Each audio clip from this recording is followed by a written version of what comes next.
अस्सलामुअलैकुम दोस्तों, जब ये दुनिया बनाया गया तब फिर ये साइंस का अंत क्या है और रियल में गॉड कौन है और उनका नाम पहचान क्या है। दोस्तों, इसी को इस वीडियो में प्रूफ के साथ बताएंगे।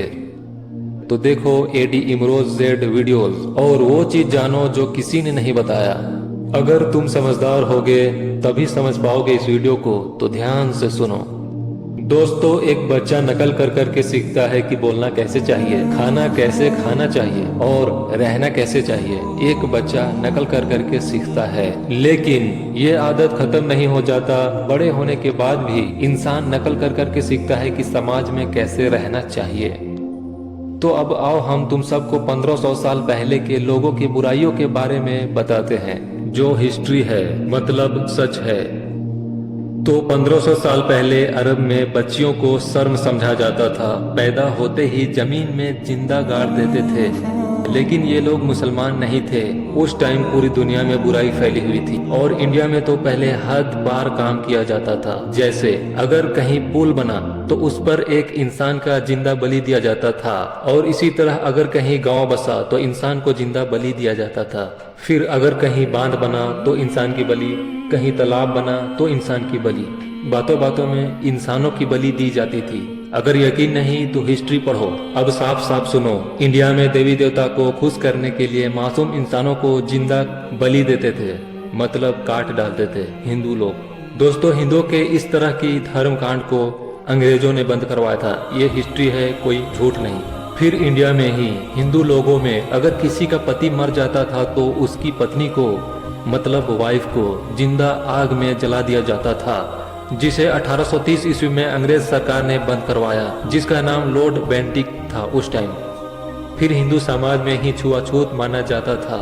जैसे स्कूल, मंदिर और कुएं में नीचा जाति के लोगों को कोई हक नहीं था, जिसे इंडिया का सरकार 1950 ईस्वी में बंद किया। लेकिन आज भी हिंदू में कुछ लोग नीचा जाति को छुआछूत मानते हैं। हिंदू समाज में एक और बुराई थी जिसे 1929 ईस्वी में बंद करवाया गया था। इसी तरह से पूरी दुनिया में तरह तरह की बुराई फैली हुई थी।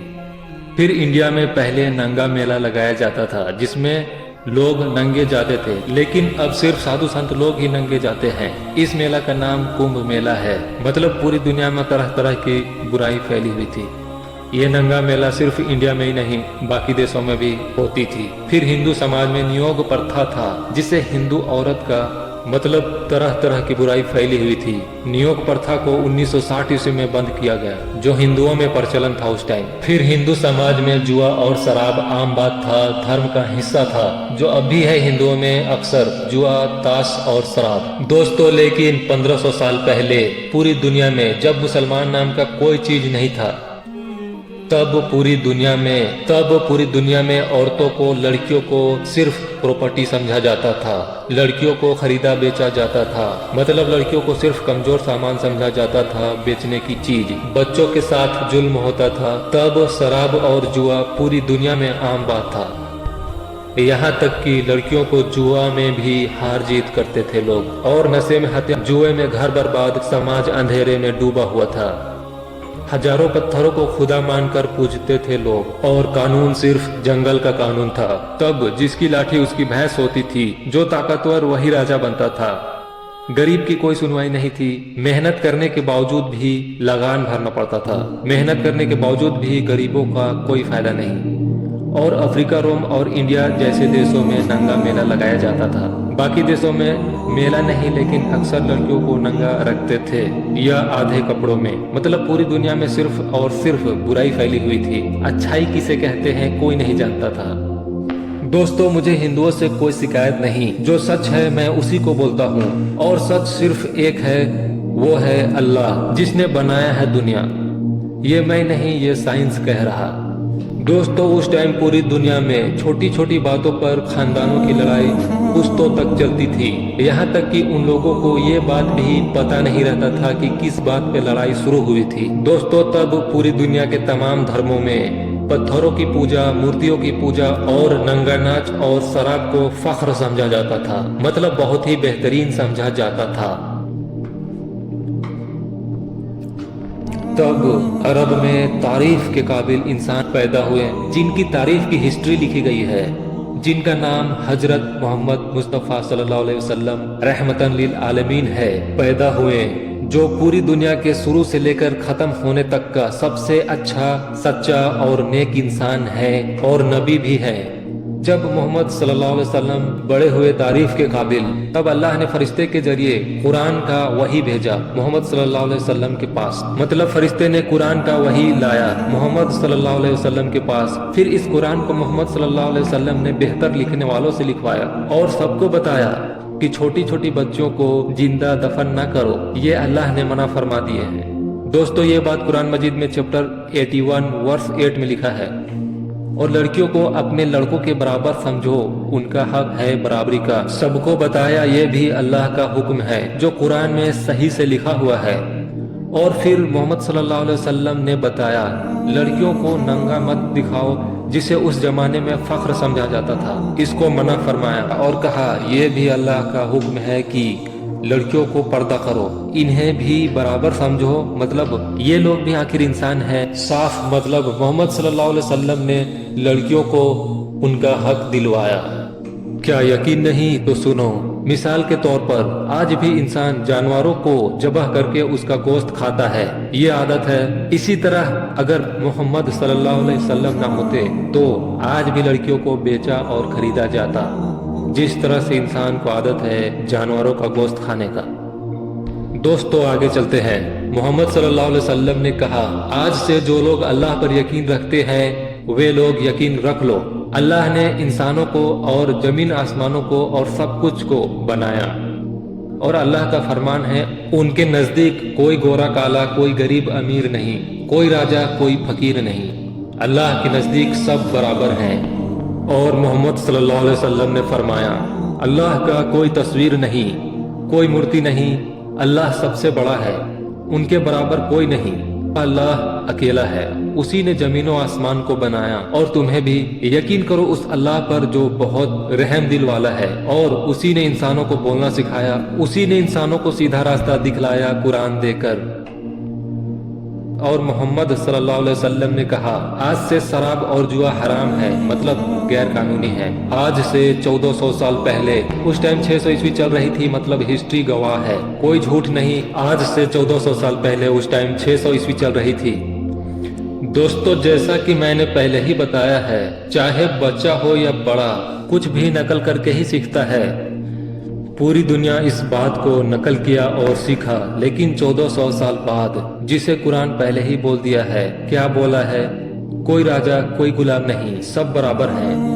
मतलब लोकतंत्र, राष्ट्रीय कानून, मतलब नेशनल लॉ जो अब बना वर्ल्ड वार, विश्व युद्ध के बाद, जिसमें कोई राजा नहीं कोई गुलाम नहीं, सब आजाद हैं, सब बराबर हैं, ये अब बना ये कानून। लेकिन कुरान ने 1400 साल पहले ही बता चुका है। यह एक सबूत है कि कुरान अल्लाह का भेजा हुआ सच्चा किताब है जो दुनिया में आते ही कितनी बुराइयों को खत्म किया, सबको अपना हक दिलवाया और मुसलमान बनते चले गए पूरी दुनिया में कुरान की अच्छाई और सच्चाई को देखकर। और मुसलमानों को देखकर बाकी धर्मों के लोगों ने कपड़ा पहनने और इज्जत क्या है इसको जाना और नकल किया सिर्फ कुरान के वजह से। और कुछ सच्चे मुसलमानों की वजह से पूरी दुनिया में लोग इंसान बनकर हैं, नहीं तो आज तो नंगापन को स्टाइल समझा जाता है।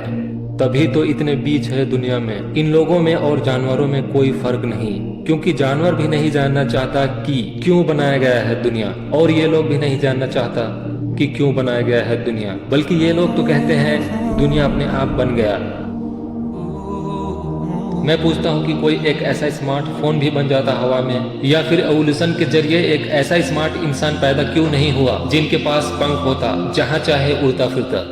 लेकिन ऐसा नहीं हुआ, क्योंकि अल्लाह अज़्वजल पहले ही कुरान मजीद में फरमा चुके हैं कि ये जो हो रहा बिग बैंग, लूका, evolution, dark matter, dark energy, ये सब लिखा हुआ है कुरान मजीद में। जैसे बिग बैंग चैप्टर 21 वर्स 30 में लिखा हुआ है, जैसे लूका चैप्टर 4 वर्स 1 में लिखा है, और जैसे एवोल्यूशन चैप्टर 21 वर्स 30 में ही लिखा है।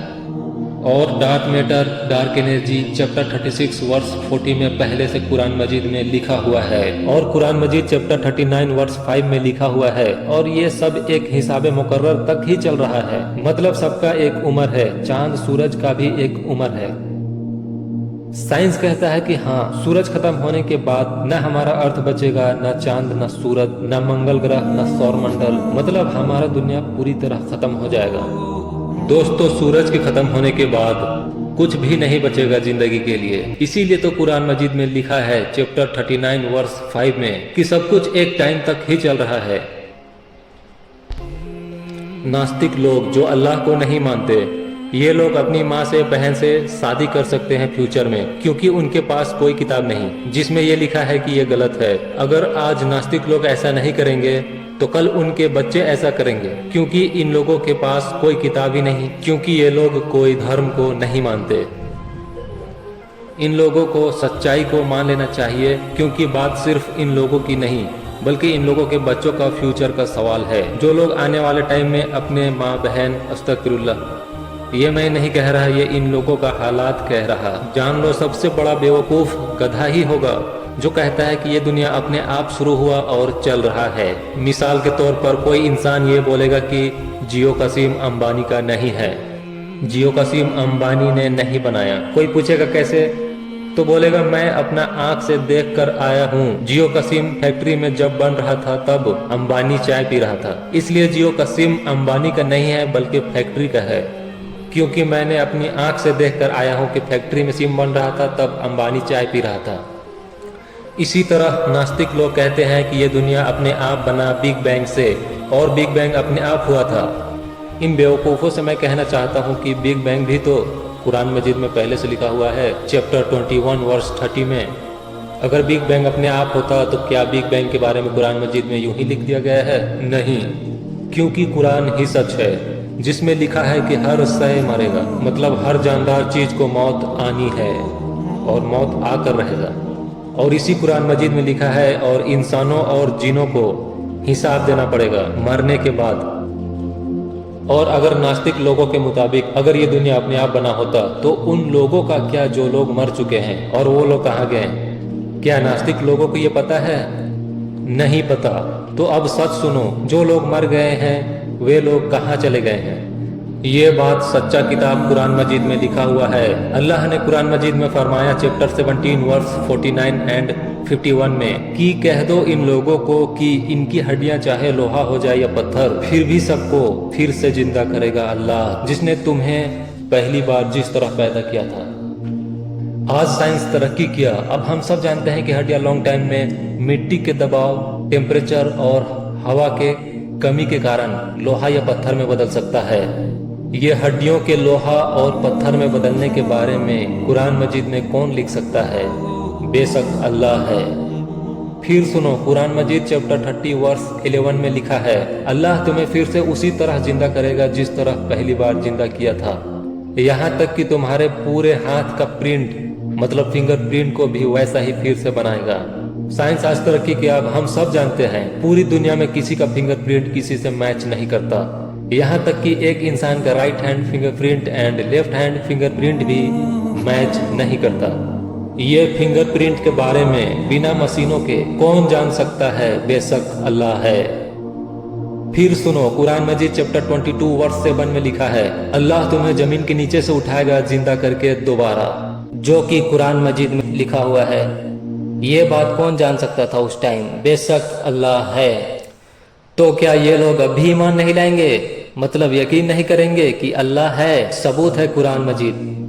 तो क्या ये लोग नहीं देखते हर दौर में एक इंसान आता है और कहता है इस्लाम ही सच है, कुरान ही सच है, अल्लाह ने बनाया सब कुछ को, अल्लाह ही सच है, अल्लाह सच में है, उनकी इबादत करो, यकीन करो सब अल्लाह पर, क्योंकि सिर्फ इस्लाम धर्म ही आखिरी और सच्चा है जिसमें कुछ भी अलग से मिक्स नहीं है। अब क्योंकि कुरान मजीद में अल्लाह का चैलेंज है चैप्टर 41 वर्स 42 में कि कोई कुरान को झूठा साबित नहीं कर सकता, क्योंकि सच है कुरान। और मेरा भी चैलेंज है कि कोई कुरान मजीद को झूठला के दिखा दो, क्योंकि सिर्फ इस्लाम धर्म को छोड़कर बाकी सब धर्म गलत है।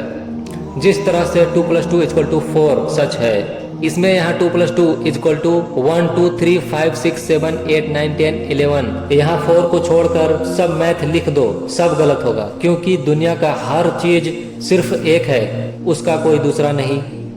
जैसे दुनिया में सबका चेहरा अलग है, 100% किसी का चेहरा मैच नहीं करता। हाँ, कुछ परसेंट मैच कर सकता है। इसी तरह पूरी दुनिया में किसी का फिंगरप्रिंट मैच नहीं करता। इसी तरह तुम्हारी अपनी माँ पूरी दुनिया में सिर्फ एक है और तुम्हारा अपना फादर पूरी दुनिया में सिर्फ एक है। इसी तरह डीएनए किसी का भी 100% मैच नहीं करता। हाँ, कुछ परसेंट मैच कर सकता है, 100% नहीं। चाहे फादर ही क्यों ना हो, 100% मैच नहीं करता। पूरी दुनिया में जो चीज एक है उसका कोई दूसरा नहीं। यहाँ तक कि सेम नंबर का दो रेसिस्टर 100% सेम नहीं रहता। यहाँ तक कि एक पानी दूसरे पानी से अलग है। कैसे? तो सुनो, एक गिलास लो, इसमें पानी भरो और इसे चम्मच से मिला लो थोड़ा देर, फिर इस गिलास को रख दो। फिर गिलास का पानी जब ठहर जाए तब देखो पानी नीचे भी है और ऊपर भी। ऐसा क्यों? ऊपर का पानी नीचे क्यों नहीं है? और नीचे का पानी ऊपर भी तो रह सकता था, मगर नीचे क्यों है? क्योंकि पानी भी एक दूसरे से बड़ा या छोटा है। मतलब पूरी दुनिया में हर पानी एक दूसरे से अलग है, एक दूसरे से बड़ा या छोटा है। इसी तरह पूरी कायनात में कोई भी चीज़ 100% किसी दूसरे से मैच नहीं करती। यहाँ तक कि हर एटम अलग है, थोड़ा बड़ा या थोड़ा छोटा, मगर बहुत ही कम नैनोमीटर बड़ा या छोटा। हर पेड़ का पत्ता अलग है, कोई पत्ता 100% दूसरे पत्ते से मैच नहीं करता। हर उंगली का फिंगरप्रिंट अलग है, हर पानी का एक एक कतरा अलग है। साफ तरीके से इसे समझो, हमारी दुनिया अर्थ में कुल टोटल 10⁻50 एटम्स है, जो हर एटम्स एक दूसरे से बड़ा या छोटा है। मतलब कोई किसी से 100% मैच नहीं करता। जब एटम ही बड़ा या छोटा है जिससे सब कुछ बना है, तो बाकी चीज़ों का तो बात ही मत करो। समझ लो, पहले जो चीज़ एक है वो पूरी दुनिया में उसका कोई दूसरा नहीं। अगर तुम्हें वैसा ही कुछ दिखे तो वो अलग होगा। मतलब हर चीज सिर्फ एक है अपने आप में दुनिया में। जैसे रोनाल्डो पूरी दुनिया में सिर्फ एक है, उसका कोई दूसरा नहीं। जैसे तुम खुद पूरी दुनिया में सिर्फ एक हो, तुम्हारे जैसा 100% कोई दूसरा नहीं। इसी तरह आसमान का हर तारा एक दूसरे से अलग है, कोई किसी से 100% मैच नहीं करता। इसी तरह सच सिर्फ एक है, उसका कोई दूसरा नहीं। सूरज जैसा दूसरा नहीं, चांद जैसा दूसरा नहीं। और भी चांद तारे हैं आसमानों में, लेकिन 100% सूरज और चांद जैसा नहीं।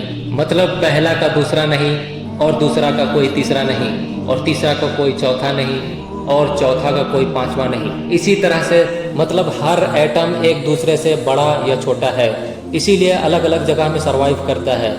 नहीं तो सब एटम अगर 100% एक होता तो सब आपस में मिल जाता और एक ही कहलाते। तो चांद जैसा दूसरा नहीं और सूरज जैसा दूसरा नहीं, सब कुछ सिर्फ एक है अपने आप में इस दुनिया में। जैसे सच भी सिर्फ एक है इस दुनिया में, जैसे तुम्हारा सच कि तुम सिर्फ एक हो इस दुनिया में और ये सच है। तो हर चीज जब सिर्फ एक है तो बोलो इंसानों के पास इतना सारा धर्म कैसे? सच तो सिर्फ एक है। अब तो बोलो कौन सा धर्म सच्चा है इस दुनिया का? जब हर चीज अपने आप में सिर्फ एक है, उसका कोई दूसरा नहीं, इसलिए धर्म सच्चा वही होगा जिसमें सिर्फ वन गॉड होगा।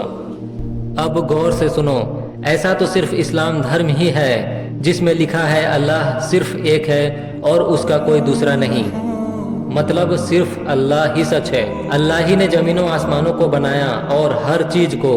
तो आओ सच की तरफ, क्योंकि सच सिर्फ एक है और वो अल्लाह है। अल्लाह ही ने दुनिया बनाने के बाद आखिरी किताब कुरान मजीद को इंसानों के पास भेजा और कहा पूरी दुनिया के लोगों के लिए कुरान मजीद है, सिर्फ मुसलमानों के लिए नहीं। और अल्लाह ने कुरान मजीद में फरमाया, जिन लोगों को यकीन है वे लोग काबे की तरफ मुंह करके नमाज पढ़ो, चाहे दुनिया में कहीं भी रहो। चैप्टर 2 वर्स 150 में लिखा है, काबे की तरफ मुंह करके नमाज पढ़ने के लिए कहा गया है, चाहे कहीं भी रहो इस दुनिया में। और ये बात तब बोला गया है जब साइंस इतना डेवलप नहीं किया था। तो काबे की तरफ मुंह करके नमाज कैसे पढ़ते लोग? क्योंकि अल्लाह को मालूम था इंसानों के पास सैटेलाइट रहेगा, मैप रहेगा, साथ ही साउथ नॉर्थ स्केल पता कर लेगा। ये बात सिर्फ अल्लाह ही को मालूम था। तभी तो कुरान मजीद में चैप्टर 2 वर्स 150 में लिख दिया कि दुनिया में कहीं भी रहो मस्जिद हराम की तरफ मुंह करके नमाज पढ़ा करो। मिसाल के तौर पर हजारों साल पहले कोई बोलता कि फोन लगाओ, कॉल करो अपने दोस्तों को, ये वही बोल सकता है जिसे फ्यूचर पता होगा। तभी तो अल्लाह पहले ही फरमा दिए हैं कुरान मजीद में कि कहीं भी रहो काबे की तरफ मुंह करके नमाज पढ़ा करो। क्या ये काफ़ी नहीं कि अल्लाह है, अल्लाह ने बनाया है दुनिया, और जो अल्लाह पर यकीन नहीं रखते इन्हीं लोगों के लिए जहन्नम है, जिसका अजाब देख लेगा तो बोलेगा फिर से दुनिया में एक मौका दीजिए, लेकिन दोबारा मौका नहीं दिया जाएगा। ये मौका सिर्फ एक बार है और ये जो तुम खुद देख रहे हो। अब चलो मैं एक साइंस की बात बताता हूँ। पहले अपने जूते से फीता निकाल लो, फिर एक इतना बड़ा एक लोहा का रड ले लो। अब इस रड में इस तरह फीते को बीच में सही से बांध लो। अब इसे जमीन के पास इस तरह लगाओ कि नीचे 1-1.5 इंच गैप रहने दो। अब इसे घुमा के छोड़ दो। जब ये रुकेगा तो साउथ नॉर्थ का लोकेशन बताएगा। ये वही स्केल है जो मोबाइल में भी रहता है। इतना सारा मैप, लोकेशन और सैटेलाइट बनेगा फ्यूचर में, ये 1400 साल पहले कौन जान सकता था। बेशक जो बनाया है दुनिया वही तो अल्लाह है। फिर सुनो, अल्लाह ने कुरान मजीद में चैप्टर 51 वर्स 49 में लिखा है, अल्लाह ने हर चीज को जोड़ा जोड़ा में बनाया। ये बात तब कुरान मजीद में लिखा गया है जब दुनिया में माइक्रोस्कोप नहीं था। आज साइंस तरक्की किया। अब हम सब जानते हैं हर चीज के 2 पहलू हैं और हर चीज जोड़ा में है। जैसे डीएनए का डबल हेलिक्स भी जोड़ा है और बेस पेयर्स से एटी एंड जीसी भी जोड़ा जोड़ा है, और एटम के इलेक्ट्रॉन और पॉजिट्रॉन भी जोड़ा है, और एटम के प्रोटॉन और एंटी प्रोटॉन भी जोड़ा में है। बैटरी में पॉजिटिव एंड नेगेटिव भी जोड़ा में है। तो कोई है कि सोचे समझे, ये बात कुरान मजीद में भी लिखा हुआ है। इसी तरह हर चीज के 2 पहलू हैं। इसी तरह जमीन है तो उसका आसमान है, एक रोशनी है तो एक अंधेरा है, एक गर्म है तो एक ठंडा है, एक आग है तो एक पानी है, एक शुरू है तो एक खत्म है, एक ग्रेविटी है तो एक वेट है, एक डार्क मैटर है तो एक डार्क एनर्जी है, एक चांद है तो एक सूरज है, एक जानवर है तो एक इंसान है, एक फरिश्ता है तो एक शैतान है, एक सीधा रास्ता है तो एक उल्टा रास्ता है, एक सच है तो एक झूठ है, एक बेईमानी है तो एक ईमानदारी है, एक लड़का है तो एक लड़की है, एक जन्नत है तो एक जहन्नम है। यहाँ तक कि जब माइक्रोस्कोप नहीं था तब अल्लाह ने कुरान मजीद में चैप्टर 36 वर्स 36 में फरमाया, अल्लाह ने हर चीज को जोड़ा में बनाया और उन चीजों को भी जिसे जमीन उगाती है, मतलब बीज, मतलब सीड्स को भी। तब दुनिया में माइक्रोस्कोप नहीं था तो ये बात कौन जान सकता था कि बीज भी जोड़े जोड़े में होते हैं, मतलब सीड्स भी जोड़ा जोड़ा में होता है। तो ये कुरान अल्लाह का उतारा हुआ किताब है। तो बेशक वही अल्लाह है कि जिसके सिवा कोई इबादत के लायक नहीं, और अल्लाह ही ने कुरान में लिखा है कि हर चीज को जोड़ा जोड़ा में बनाया अल्लाह ने, जो एक सच है। इसी तरह एक सच है तो एक झूठ है, मतलब सच्चा धर्म है जहाँ वहीं झूठा धर्म भी है। तो कोई है कि सोचे समझे।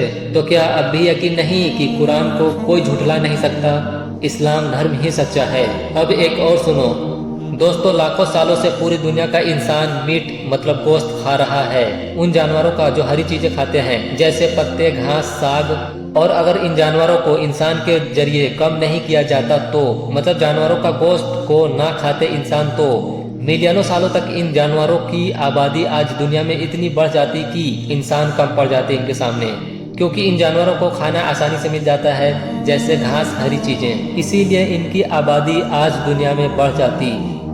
तो तब सबसे बड़ा मुसीबत बन जाता जब इन जानवरों की आबादी इतनी बढ़ जाती कि इंसान कम पड़ जाता। तब जानवरों को कोई रोक नहीं पाता, किसान का सारा सालों का खेती को खा जाते ये जानवर। तब जानवरों की आबादी इतनी होती कि सालों का खेती को एक ही दिन में खा जाते।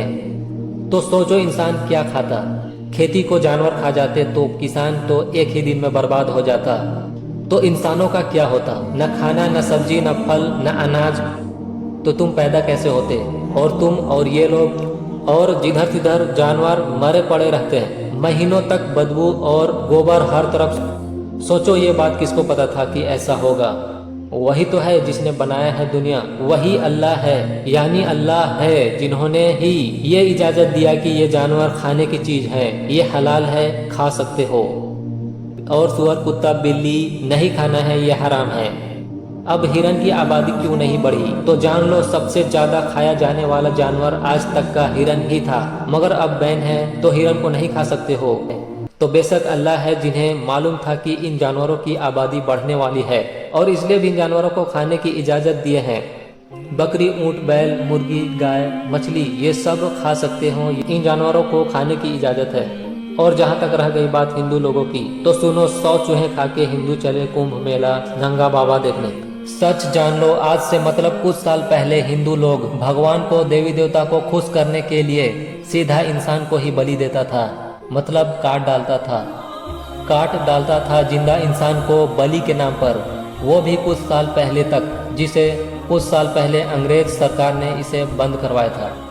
मुझे हिंदुओं से दुश्मनी नहीं, जो सच है मैं उसी को बोलता हूँ, और सच कड़वा होता है, और सच सिर्फ इस्लाम धर्म है, कुरान है, अल्लाह है, क्योंकि इस्लाम धर्म ही सच्चा धर्म है। और मैं चैलेंज करता हूँ कि तुम जिस चीज़ से बोलो मैं उसी से प्रूव कर दूंगा कि अल्लाह सच में है, और अल्लाह तुम्हें देख रहा है, अल्लाह तुम्हारी दिलों की बातों को भी सुन रहा है, क्योंकि कुरान मजीद में लिखा हुआ है, कुरान पूरी दुनिया के लोगों के लिए है, इसलिए सब मुसलमान बन जाओ, इसी में सबकी भलाई है।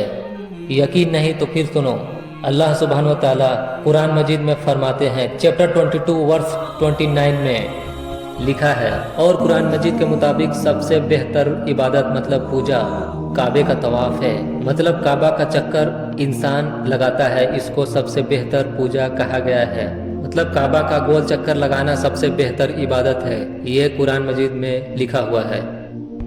और अल्लाह कुरान मजीद में चैप्टर 24 वर्स 41 में फरमाए हैं, हर चीज़ मतलब जर्रा जर्रा भी अल्लाह की इबादत करता है, पूजा करता है। दोस्तों, साइंस आज तरक्की किया, अब हम सब जानते हैं एटम में इलेक्ट्रॉन प्रोटॉन का चक्कर लगाते रहता है, और चांद, सूरज, गैलेक्सी, पूरी दुनिया किसी न किसी चीज का चक्कर लगा रहा। ठीक इसी तरह जिस तरह इंसान काबा का चक्कर हर रोज लगाता है, इसीलिए अल्लाह ने कुरान मजीद में चैप्टर 24 वर्स 41 में फरमाया, हर चीज मतलब जर्रा जर्रा अल्लाह की इबादत करता है, मतलब पूजा करता है, और चक्कर लगाना इबादत है कुरान मजीद के मुताबिक। ये बात कौन जान सकता था कि चक्कर लगाने को इबादत करने का तरीका कहा, और हर चीज किसी न किसी चीज का चक्कर लगाता है, ये बात कौन जान सकता था। फिर सुनो, अल्लाह ने कुरान मजीद में चैप्टर 55 वर्स 17 में कहा, दोनों मशरिकों और दोनों मगरिबों का मालिक सिर्फ अल्लाह है। ये कौन जान सकता था कि 2 पूरब और 2 पश्चिम है, मतलब 2 ईस्ट और 2 वेस्ट है। साइंस आज तरक्की किया, आज हम सब जानते हैं कि एक अर्थ का पूरब और पश्चिम है, और एक पूरा यूनिवर्स का पूरब और पश्चिम है, 2 ईस्ट और 2 वेस्ट है। ये कौन जान सकता था कि कुरान में लिख दिया। और ये कोई मजाक नहीं, कुरान है, रब्बुल आलमीन का उतारा हुआ कलाम है, जिसे सच्चा किताब कुरान कहा जाता है। जिस तरह दुनिया में इंसान रोजाना दुनिया का बीच का चक्कर लगाता है, काबा शरीफ का चक्कर लगाता है, उसी तरह पूरा यूनिवर्स का एक बीच का चक्कर लगाता है, जिसे बैतुल मामूर कहा जाता है, जो कुरान मजीद चैप्टर 52 वर्स 2 में लिखा है पहले से, इसलिए 2 ईस्ट और 2 वेस्ट है, मतलब एक बीच दुनिया का है जिसका चक्कर इंसान लगाता है, और एक बीच पूरा यूनिवर्स का है जिसका चक्कर तारे, गैलेक्सी और फरिश्ते लगाते हैं। इसीलिए 2 ईस्ट और 2 वेस्ट है, एक ईस्ट वेस्ट दुनिया का और एक ईस्ट वेस्ट पूरा यूनिवर्स का। ये बात कौन जान सकता था, बेशक अल्लाह है, लेकिन फिर भी कुछ लोग यकीन नहीं रखते अल्लाह पर। यही लोग हैं जिनके लिए जहन्नम तैयार है। मैं इन लोगों से कहना चाहता हूँ, DNA मेन कोड किसने लिखा, ग्रेविटी का फॉर्मूला किसने सेट किया, और तुम्हारा दिल जो बिना चार्जर के चल रहा है, ये किसने डिजाइन किया। तुम कहते हो सब कुछ बस यूं ही हो गया, एक स्मार्टफोन यूं ही हवा में नहीं बन जाता, तो ये सुपर स्मार्ट यूनिवर्स कैसे बन गया बिना डिजाइनर के। साइंस भी मानता है कि बिग बैंग एक शुरुआत थी, और हर शुरुआत के पीछे होता है एक मकसद, एक इरादा। तो क्या तुम हमेशा जिंदा रहोगे? कुरान में लिखा है हर शय को मरना है। तुम अल्लाह को नहीं मानते, लेकिन हर जवाब ढूंढने वाले के लिए सवाल पूछना पड़ता है, और अगर सच को ढूंढना चाहते हो तो कुरान एक ओपन चैलेंज देता है, तो चैट जीपीटी से भी पता कर सकते हो। अगर ये अल्लाह का कलाम किताब नहीं होता तो इसमें कोई कंट्रडिक्शन होता। Chapter 4 verse 82। फिर सुनो, मान लो एक बंद कमरा है जहाँ कुछ लोग हैं, वहाँ उन लोगों के लिए उस कमरे में रहने के लायक जगह है, और वहाँ उस कमरे से निकलने के लिए कोई रास्ता नहीं है, बंद है। मान लो जब वे लोग उस कमरे में गए, तब उन लोगों को कमरे के बाहर का किसी को याद नहीं, और कैसे गए उस कमरे में ये भी किसी को याद नहीं। और कैसे गए उस कमरे में ये भी किसी को याद नहीं, क्योंकि सबको सब कुछ भुला दिया गया है। बाहर की दुनिया में जो भी है सब पूरी तरह से भूल चुके हैं। बस सबको उस कमरे के बारे में ही कुछ बहुत थोड़ा याद है। और वहाँ उस कमरे में एक दीवार है जिसमें एक मशीन छिपाया हुआ है। अब ध्यान से सुनो, उस मशीन में ब्रेड का एक टुकड़ा डालने पर एक बड़ा ब्रेड निकलता है जिसे खाकर सब लोग जिंदा है।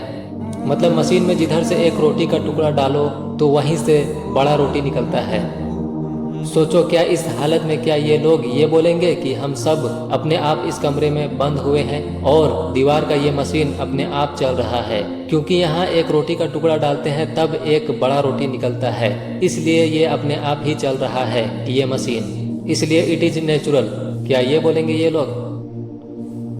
बिल्कुल नहीं। एक ब्रिलियंट माइंड ये बोलेगा कि कोई तो है जिसने हम सबको इस बंद कमरे में बंद किया था। अब ध्यान से सुनो, ये यूनिवर्स एक वैक्यूम है, उसी तरह से जैसे एक बंद कमरा, इससे पहले का किसी को याद नहीं। लेकिन इसका मतलब ये नहीं कि कोई नहीं इस दुनिया के बाहर इन सबको बनाने वाला, क्योंकि ये दुनिया एक वैक्यूम है। ना ही कुछ अपने आप हो सकता है, ना अपने आप कुछ हुआ, बल्कि सब कुछ प्रोग्राम किया गया है। सबसे पहले, क्या कोई मशीन बिना प्रोग्राम के, बिना सेटअप के चल सकता है? नहीं, बिल्कुल नहीं। और क्या तुम्हारा माइंड बिना प्रोग्राम के ही चल रहा? बिल्कुल नहीं। तो अब जान लो, इंसानों के माइंड भी प्रोग्राम किया गया है, तभी तो चल रहा, भले ही वो प्रोग्राम करने वाला मशीन छुपाया हुआ है। और मिसाल के तौर पर, अगर मोबाइल का स्क्रीन खराब हो जाए, टूट जाए, तो क्या ये अपने आप कभी बन सकता है, रिपेयर हो सकता है? नहीं। तो फिर खुद रिपेयर होने वाला इंसान अपने आप कैसे पैदा हो गए? अब बेवकूफ़ बच्चा को भी समझ आ जाएगा कि कोई तो है जिसने सब कुछ बनाया और खुद को छुपा रखा है, वो सिर्फ अल्लाह है। मेरे पास और भी प्रूफ है जिसे दूसरी वीडियो में बताएंगे इंशाल्लाह। दोस्तों, जैसा कि अभी तक हम लोगों ने इस वीडियो में देखा कि जो चीज़ साइंस अब पता लगा रहा, वह चीज़ कुरान मजीद में पहले से लिखा हुआ है। तो दोस्तों, साइंस का अंत सिर्फ कुरान मजीद है, क्योंकि कुरान मजीद में लिखा है ये दुनिया जो तुम देख रहे हो ये एक धोखा है। कुरान मजीद चैप्टर 57 वर्स 20 में लिखा है ये दुनिया तो धोखे का सामान है। मतलब असली दुनिया अल्लाह का घर है, जहाँ हमेशा के लिए ज़िंदगी है, वहाँ सब कुछ है इंसानों के लिए। ये दुनिया सिर्फ टेस्ट है, इसलिए इस दुनिया में सिर्फ ज़रूरत का ही सामान है और हर सामान कम है इस दुनिया में, और हर सामान एक दिन ख़त्म हो जाएगा। तो क्या तुम साइंस नहीं पढ़ते? साइंस के मुताबिक सच कुरान है और कुरान के मुताबिक साइंस का अंत कुरान है, और साइंस के अंत के बाद असली ज़िंदगी अल्लाह का घर है, जहाँ जन्नत भी है और जहन्नम भी। तो तुम कहाँ जाना चाहते हो, जन्नत या जहन्नम? सच्चाई को मानोगे कुरान को तो जन्नत मिलेगी, झूठ को मानोगे दूसरी धर्मों को तो जहन्नम मिलेगी, और कुरान को मानोगे तो, और कुरान को मानने का मतलब गरीबों का मदद करना, रोज़ा रखना, नमाज पढ़ना, हज करना और अल्लाह पर पक्का यकीन रखना कि मरने के बाद जब हिसाब का दिन आएगा तब तुम्हें भी फिर जिंदा करेगा हिसाब के लिए। तो क्या यकीन नहीं होता? इस बात पर यकीन रखने को इस्लाम कहते हैं। तो क्या यकीन नहीं होता? तो तुम पहली बार भी तो पैदा किए जा चुके हो, और क्या तुम कभी नहीं मरोगे?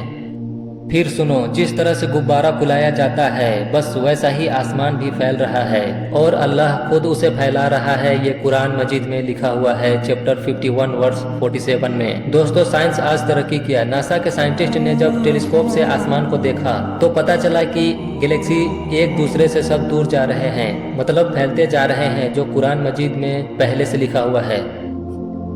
तो क्या उसे इंसान का लिखा किताब बोल सकते हैं? बिल्कुल नहीं। ये कुरान बेशक अल्लाह का उतारा हुआ किताब है जिसे कोई झुठला नहीं सकता। फिर सुनो, कुरान मजीद में चैप्टर 86 वर्स 11-12 में लिखा है, कसम है उस आसमान की जो बार बार लौटती है और उस धरती की जो फटती है। इसमें अल्लाह फरमा रहे हैं कसम खाकर कि जो बार बार लौटती है, मतलब बारिश, और जिससे धरती फटती है। बिना सैटेलाइट के ये कौन जान सकता था कि बारिश बार बार लौटती है? मतलब बादल समुंदर का पानी भाप बनकर ऊपर जाकर बादल बनता है, फिर बारिश होती है, फिर पानी, फिर बारिश, फिर पानी भाप बनकर ऊपर जाती है, फिर बारिश होती है, फिर भाप, फिर बारिश। ये कौन जान सकता था बिना सैटेलाइट के कि बारिश के रिसाइकल के बारे में लिख दिया। फिर सुनो, कुरान मजीद में चैप्टर 76 वर्स 2 में लिखा है, अल्लाह ने इंसान को नुतफा से पैदा किया। इसका मतलब होता है मिश्रित चीज़, मतलब मिला हुआ चीज़ कोई। साइंस आज तरक्की किया, अब हम सब जानते हैं इंसान बना है मिले हुए चीज़ों से, जैसे DNA, chromosomes, sperms and ovum से। ये सब मिश्रित चीज़ों से इंसान बना है। ये बात को बिना मशीनों के कौन जान सकता था, बेशक जिसने बनाया है दुनिया। फिर सुनो, कुरान मजीद चैप्टर 96 वर्स 1 एंड 2 में लिखा है, अल्लाह ने इंसानों को अलका से भी बनाया, मतलब जमने वाला चीज से भी और चिपकने वाला चीज से भी बनाया। साइंस आज तरक्की कर चुका है, आज हम सब जानते हैं बच्चा का पहला स्टेज में मतलब जाइगोट लिटरली एक लीच की तरह होता है, मतलब जमा हुआ रहता है और चिपकने वाला चीज भी है। ये कौन जान सकता था उस टाइम बिना मशीनों के ही। फिर सुनो, इसीलिए अल्लाह ने कुरान मजीद में चैप्टर 41 वर्स 53 में फरमाए हैं, हम उन्हें अपनी निशानियां दिखाएंगे आकाशों में और उनके अंदर खुद में भी। निशानियां दिखाएंगे जो लोग ईमान नहीं लाते, यहाँ तक कि उनके लिए साफ पता चल जाएगा कि यही सच्चाई है। आखिर ये बात किसको पता था कि फ्यूचर में इंसान आसमानों की बातों को जानेंगे, और ये भी कि ये सब कुरान मजीद में पहले से लिखा हुआ है। लेकिन ये बात पहले ही कौन जान सकता था कि कुरान मजीद में लिखी गई है। जैसे चैप्टर 21 वर्स 33 में लिखा है डार्क मैटर और डार्क एनर्जी के बारे में। फिर चैप्टर 51 वर्स 47 में लिखा है यूनिवर्स एक्सपेंड होने के बारे में। फिर चैप्टर 21 वर्स 30 में लिखा है बिग बैंग के बारे में। फिर चैप्टर 23 वर्स 12, 13, 14 में लिखा है एम्ब्रियोलॉजी के बारे में, मतलब इंसान के अंदर की चीज़ों के बारे में जो कुरान मजीद में पहले से लिखा हुआ है। अब आज हम सब जान चुके हैं कि कुरान मजीद में इंसानों के अंदर की चीज़ों और आसमानों के बारे में सब सच लिखा है। तो अल्लाह का वादा है जो पूरा हो चुका है निशानियों का कुरान मजीद में दिखाने का, जो कुरान मजीद में चैप्टर 41 वर्स 53 में लिखा है। तो अब इस्लाम धर्म को सच्चा मान लेने के सिवा किसी के पास कुछ नहीं बचा। यकीन नहीं तो चैट जीपीटी से पूछ सकते हो, चाहे तुम किसी भी धर्म से हो, चैट जीपीटी से पूछो, हाँ इस्लाम धर्म ही सच्चा है। फिर सुनो, कुरान मजीद अरबी में क्यों है, इसे राइट साइड से क्यों लिखा जाता है, क्योंकि खुद मैथ भी राइट साइड से सॉल्व होता है। दुनिया का कोई भी मैथ राइट साइड से ही सॉल्व होता है। एक छोटा सा मिसाल जो सबको समझ आएगा, इकाई दहाई सैकड़ा हजार 2446। एक छोटा सा मिसाल जो सबको समझ आएगा, इकाई दहाई सैकड़ा हजार मतलब 2446। इसमें कैसे पता चला कि 2446 है, क्योंकि इकाई दहाई सैकड़ा हजार राइट साइड से पढ़ना पड़ता है, तो मैथ राइट साइड से सॉल्व होता है। इसलिए भी कुरान मजीद राइट साइड से लिखा गया है। और भी राज है अरबी में कुरान मजीद के, लेकिन हर बात में एक सच्चाई है। तो जमीन आसमान को झुठलाया जा सकता है लेकिन कुरान को नहीं, और कुरान में हर बात इशारे में भी लिखा हुआ है। इसलिए तुम जिस चीज़ से बोलो मैं उसी से प्रूव कर दूंगा कि अल्लाह सिर्फ एक है और अल्लाह का ही बनाया हुआ है सब कुछ, जमीन, आसमान, फरिश्ता, शैतान, जानवर, इंसान, सब कुछ। और मैं गवाही देता हूँ कि अल्लाह सिर्फ एक है और आखिरी नबी मोहम्मद सल्लल्लाहु अलैहि वसल्लम है। फिर सुनो, कुरान मजीद में चैप्टर 57 वर्स 20 में लिखा है ये दुनिया धोखे का सामान है। दोस्तों, साइंस आज तरक्की कर चुका है। आज हम सब जानते हैं कि ये दुनिया का हर चीज का कोई रंग नहीं, ये चीजों में रंग का दिखना ये सिर्फ धोखा है। दोस्तों, चीजों में रंग सिर्फ लाइट की वजह से दिखता है। दोस्तों, लाइट के वेवलेंथ के कारण ही हमें चीजों में रंग दिखता है। अगर मोनोक्रोमेट्रिक लाइट से देखें तो हर चीज का रंग सिर्फ एक ही दिखता है। अब साफ जवाब सुनो, चीज़ों में रंग का दिखना सिर्फ एक धोखा है। और सूरज के ख़त्म होने के बाद हमारा सौर मंडल मतलब हमारा दुनिया ख़त्म हो जाएगा, और जब हम सब मर जाएंगे तो हमारे लिए भी दुनिया ख़त्म। इसीलिए तो कुरान मजीद में लिखा है चैप्टर 57 वर्स 20 में कि ये दुनिया तो धोखे का सामान है। ये कौन जान सकता था कि रंग भी धोखा है, दुनिया भी धोखा है और इंसान भी धोखा है। और अब जो मैं बताने जा रहा हूँ उसे जानने के बाद भी जो लोग अल्लाह पर यकीन नहीं रखेंगे, इन्हीं लोगों के लिए जहन्नम है। क्योंकि मैं एक सच बात बताने जा रहा हूँ, वो साइंस से भी बढ़कर है। फ्यूचर में होने वाली बात कुरान में पहले से लिखा हुआ है। कुरान मजीद चैप्टर 17 वर्स 4 और 5 में लिखा है, इजरायली और फिलिस्तीन के बारे में लिखा है कि फ्यूचर में यहूदी लोग मतलब इजरायली लोग दुनिया में 2 बार फसाद करेंगे। अब सब अपना गर्दन झुका लो अल्लाह के आगे।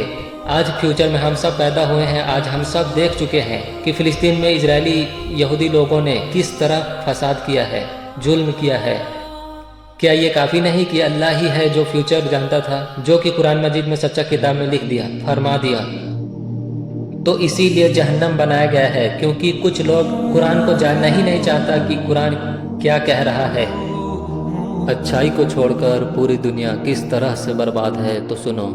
मैं पूछना चाहता हूँ, क्या दुनिया में बिजली है, लाइट है? हाँ है। और क्या दुनिया में खेती की मशीनें हैं? हाँ है। क्या दुनिया में ऐसी फैक्ट्री बन चुकी है कि जिसमें अपने आप प्रोडक्ट बनता हो? हाँ है। तो मैं पूछना चाहता हूँ कि तो अक्सर लोग इतने परेशानी में क्यों हैं और वो लोग भूखे नंगे क्यों हैं? क्या कभी जानना चाहा है कि क्यों हुआ हमारे साथ ऐसा, तुम्हारे साथ ऐसा, हम लोगों के साथ ऐसा, इन लोगों के साथ ऐसा? क्योंकि जब बड़ा फैसला लिया जा रहा था तब अक्सर लोगों ने झूठ का साथ दिया था और 2+2=5 कहा था तुमने। और अगर उस टाइम तुम नहीं थे तो उस वक्त तुम्हारे दादा परदादाओं ने झूठ का साथ दिया था। तुम्हें क्या लगता है तुम्हारे दादा परदादा दूध के धुले हुए थे और उन्होंने सही फैसला लिया था और उन्होंने 100% सही फैसला लिया होगा? नहीं। क्या अक्सर लोगों के दादा परदादा इंजीनियर थे, डॉक्टर थे, प्रिंसिपल थे कहीं के? नहीं। तो इनका फैसला एकदम से सही कैसे हो सकता है? बिल्कुल नहीं। अक्सर लोग अपने दादा परदादाओं की वजह से झूठ में फंसे हुए हैं। और ये बात इसलिए बता रहा हूँ क्योंकि तुम अगर उन्हीं के खून होगे तो साबित कर देते हो। क्योंकि जब तुम्हें किसी चीज का सच मालूम चल जाए तो तुम लोग उसे पूरी तरह नहीं मानते और झूठ का तरफदारी करने में लगे रहते हो और झूठ को छोड़ना ही नहीं चाहते हो।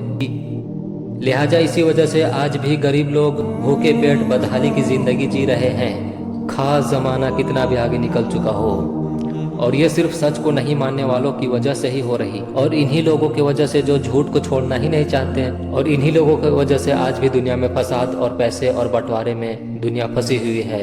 इन्हीं लोगों के मेरा है करने की वजह से ही दुनिया में सब कुछ होते हुए भी अक्सर लोगों के पास कुछ भी नहीं है। मतलब दुनिया में सब कुछ है लेकिन लोगों के पास कुछ भी नहीं है। गौर करो, क्या अच्छा होता कि कोई देश में बॉर्डर ना होता, जो इंसान दुनिया में जहाँ जाना चाहता अपना गाड़ी से ही जाता। कोई ये ना कहता कि ये मेरा है, वो मेरा है, ये मेरा है। क्या तुम्हें पता है कि मैं जो बोल रहा हूँ ऐसी इंसानियत से भी बढ़ के बात कहाँ लिखी हुई है? सच्चा किताब कुरान मजीद में। कुरान मजीद में लिखी हुई है चैप्टर 49 वर्स 10 में। सिर्फ एक ही लाइन में इंसानियत से बढ़ के पूरी तरह से बात लिख दी गई है। और भी इंसानियत से बढ़ के बात लिखी हुई है कुरान मजीद में, लेकिन सिर्फ एक की तारीफ सुनो जो चैप्टर 49 वर्स 10 में लिखी हुई है। क्या लिखा हुआ है तो सुनो। लिखा है, जो अल्लाह को मानता है वो तुम्हारा भाई है, चाहे दुनिया में कहीं का भी हो। मतलब पूरा दुनिया के सब लोग तुम्हारे भाई ही हैं, लेकिन जो लोग अल्लाह को मानते हैं वे लोग ही सच्चे हैं, जो कि सच को पहचान लिए अल्लाह को। और जो अल्लाह को नहीं मानते यही लोग खराब है दुनिया में। कुरान में कई जगह लिखी हुई है बेईमानों के बारे में कि यही लोग खराब है दुनिया में। फिर कुरान मजीद की एक गहरी बात सुनो कि कुरान मजीद में क्यों लिखा हुआ है कि मरने के बाद इंसानों को जमीन के नीचे से, मतलब कब्रों से फिर उठाया जाएगा, फिर से जिंदा करके। मतलब अल्लाह फिर जिंदा करेगा, मतलब कब्रों से फिर उठाया जाएगा जिस तरह तुम्हें पहली बार पैदा किया गया है। सुनो साइंस क्या कहती है। पहली बात तो रूह का वजन 21 ग्राम्स है, जो एक रिसर्च में प्रूव हो चुकी है। और जब रूह की वजन 21 ग्राम्स है मतलब कोई भारी चीज जमीन के नीचे ही रह सकती है। तो इसीलिए बोला गया है कुरान मजीद में कि अल्लाह तुम्हें फिर से जिंदा करेगा, जमीन के नीचे से फिर से जिंदा करके उठाएगा और उस दिन हिसाब लिया जाएगा जो तुम दुनिया में किए हो। मतलब अल्लाह का वादा है कि इंसानों को फिर से जिंदा करेगा जिस तरह से तुम्हें पहली बार जिंदा किया था, इंसान बनाया था, यही जिस्म फिर से खड़ा करेगा, क्योंकि उस दिन हिसाब का दिन होगा। अब सुनो, बेवकूफ़ लोग यही सोच रहे होंगे कि किस चीज़ का हिसाब लिया जाएगा। तो सुनो, पूछा जाएगा तुम लोगों के पास झूठ था और सच था, तो झूठ का हाथ क्यों पकड़ा रहा? और जो सच था कुरान मजीद, इसको क्यों नहीं माना? पूछा जाएगा और कहा जाएगा कि अगर तुम सब कुरान मजीद को मान लेते, यानी सच को, और अगर तुम सब एक साथ मिलकर रहते तो पूरी दुनिया जन्नत जैसी बन जाती। क्या अच्छा होता कि सब लोग मुसलमान बनकर पक्का ईमान वाले बन जाते तो पूरी दुनिया जन्नत जैसी बन जाती। कोई गरीब अमीर नहीं रहता, कोई भूखा फकीर नहीं रहता, कोई दर्द में अकेला न फिरता, अगर तुम सब कुरान मजीद के बताए हुए सही रास्ते पर पूरी तरीके से चलता। क्योंकि सोचो, पूरी दुनिया के अनाथ आश्रम में मुसलमान नाम का 1% भी नहीं है। मतलब पूरी दुनिया में अनाथ आश्रम में मुसलमान लोग नहीं रहते, क्योंकि कुरान मजीद में हर चीज सही और भलाई की बात ही लिखी हुई है, जिसे अपनाकर सब लोग दुनिया को जन्नत जैसा बना देता कि अगर तुम सब एक साथ मिलकर सही बात को मान लेता। इसी का हिसाब देना पड़ेगा। और कहा जाएगा क्योंकि तुम्ही लोगों की वजह से गरीब लोग दुनिया में खून के आंसू रोते थे, बीमारी थी उनके पास, खून के आंसू रोते थे, और कहा जाएगा कुरान मजीद को क्यों नहीं माना, कुरान मजीद में इन्हीं सब चीज़ों का इलाज लिखा हुआ था। तो फिर पूछा जाएगा क्यों नहीं अपनाया सच को, लिहाजा जहन्नम तैयार होगा उस वक्त। और जो मुसलमान होंगे उनसे पूछा जाएगा नमाज कहाँ है, और तुम लोग अपना अखलाक को सच्चे मुसलमानों की तरह क्यों नहीं बनाया, कि अगर सच को सब जान लेते तुम्हारे पास वाले गैर भी तुम्हें देखकर ईमान लाते। लिहाजा जो मुसलमान बुरे हैं उन्हें भी जहन्नम में शामिल कर दिया जाएगा। यही तो इंसाफ है, सच्चा को सच मिल जाएगा और झूठे को हक मिल जाएगा। लिहाजा जो दिन गुजर रहा वो लौट कर नहीं आएगा, इससे पहले ईमान लाओ और नमाज पढ़ो और पक्का मुसलमान बनो और अपनी गुनाहों की अल्लाह से माफ़ी मांगो। बेशक अल्लाह रहम फरमाने वाला है, माफ़ करने वाला है। अल्लाह रहम करने वाला है, माफ़ कर देगा इंशाअल्लाह। तो शुरू से ज़िंदगी को स्टार्ट करो और पक्का मुसलमान बनो और अल्लाह के बनाए रास्ते पर चलो। और अगर सच को नहीं मानोगे, मतलब अल्लाह के बनाए रास्ते पर नहीं चलोगे, तो इसीलिए जहन्नम बनाया गया है, क्योंकि कुछ लोग कुरान मजीद को जानना ही नहीं चाहता और कुरान क्या कह रहा है ये सुनना ही नहीं चाहता। क्योंकि कुरान कह रहा है ये दुनिया सिर्फ टेस्ट है और कुछ दिनों के लिए ही है और हमेशा के लिए जिंदगी आखिरत है। और कुरान कह रहा है कि सब मिलकर रहो पूरी दुनिया में, इसी में सबकी भलाई है।